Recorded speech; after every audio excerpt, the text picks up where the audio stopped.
right to that fierce fallout from President Trump's summit with Russian President Vladimir Putin. Protests at the White House overnight and the backlash growing this morning. George is still there in Helsinki. He's tracking it all for us again this morning. Good morning, George. Good morning, guys. Robin, that meeting between President Trump and President Putin spanned about 4 hours yesterday afternoon here in Helsinki. It may have been the most fateful 4 hours of the Trump presidency to date. Take a look at what happened yesterday.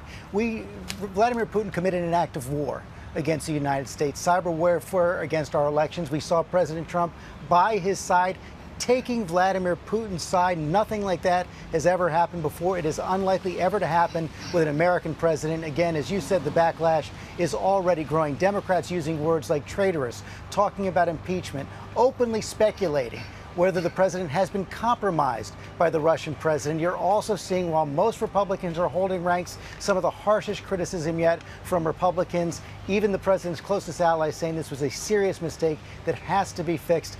I'm here with Terry Moran, who was inside the room yesterday during that press conference, and as it went on, Terry, the president dug deeper. He dug deeper, and his aides, actually, I think we're looking at their feet and up at the ceiling, because it was difficult to watch, as you say, something an American president had never done before. And today, the world is reckoning with it. This summit like no other, as George points out.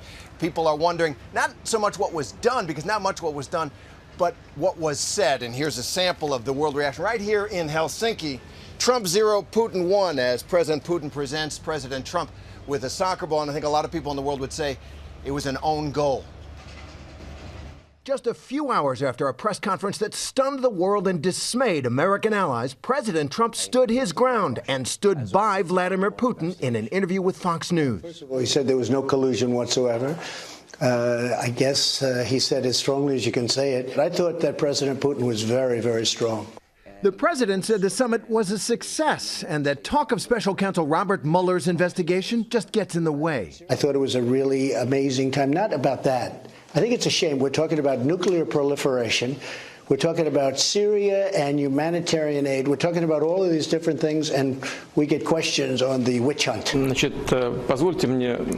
Putin is making headlines this morning, too, denying again that Russia has ever interfered with U.S. elections. It was a scene that many Americans will not soon forget. On the global stage, Putin standing right there, and President Trump just shying away from holding him accountable for Russia's attack on U.S. elections. Do you hold Russia at all accountable for anything in particular? Yes, I do. I hold both countries responsible. I think that the United States has been foolish. I think we've all been foolish. I think that the probe is a disaster for our country. I think it's kept us apart. It's kept us separated. There was no collusion at all. Everybody knows it. The president was asked to choose. Who does he believe, Putin or his own intelligence agencies? I have President Putin. He just said it's not Russia. I will say this. I don't see any reason why it would be. So I have great confidence in my intelligence people. But I will tell you that President Putin was extremely strong and powerful in his denial today. And for Putin, a question about blackmail. Does the Russian government have any compromising material on President Trump or his family?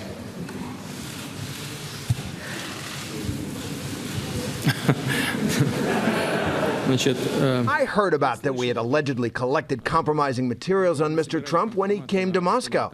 Respected colleagues, when Mr. Trump came to Moscow, I didn't even know that he was there. And Putin was asked point blank. President Putin, did you want President Trump to win the election? Yes, I did. Yes, he said. I wanted him to win because he was talking about the normalization of Russo-American relations. Moments after the press conference concluded, an onslaught of stinging reactions to President Trump's performance, many from his own party. What the president said today is not accurate. The president's comments made us look as a nation more like a pushover. One of the president's staunchest allies, former Speaker of the House Newt Gingrich, imploring Trump to clarify his statements in Helsinki on our intelligence system and Putin. It is the most serious mistake of his presidency and must be corrected immediately. And even from the president's favorite cable news channel, this sharp rebuke. That's what made his performance disgusting. I'm sorry, just the only way I feel. It's not a right or left thing to me, it's just wrong. Even his former Homeland Security advisor pushing back. I've seen that intelligence. I believe it, and I've concluded that there was Russian meddling, and there's overwhelming evidence of such. The shockwaves extending across the globe. One British headline reads, Putin's poodle. But back home, the president has at least one lawmaker in his corner, Senator Rand Paul, calling the blowback Trump derangement syndrome from the left. I think this really shows people hatred for President Trump more than anything. Oh, he used to be the ultimate outlier. That cascade of reaction, most of it negative, came while President Trump was flying back to the United States. He can watch television on board Air Force One. He was, and getting angrier and angrier, we hear. Aides afraid to go up to the front of the plane. And the irony here, George, is that he came to this city to make a new start in U.S.-Russia relations. There's a lot of business to do, but his subservient performance may have set that goal back. Yeah, we've only seen one tweet from the president so far since the summit saying he trusts the intelligence agencies, but he's going to have to say more coming out of that. Hi, everyone. George Stephanopoulos here. Thanks for checking out the ABC News YouTube channel. If you'd like to get more videos, show highlights, and watch live event coverage, click on the right over here to subscribe to our channel. And don't forget to download the ABC News app for breaking news alerts. Thanks for watching.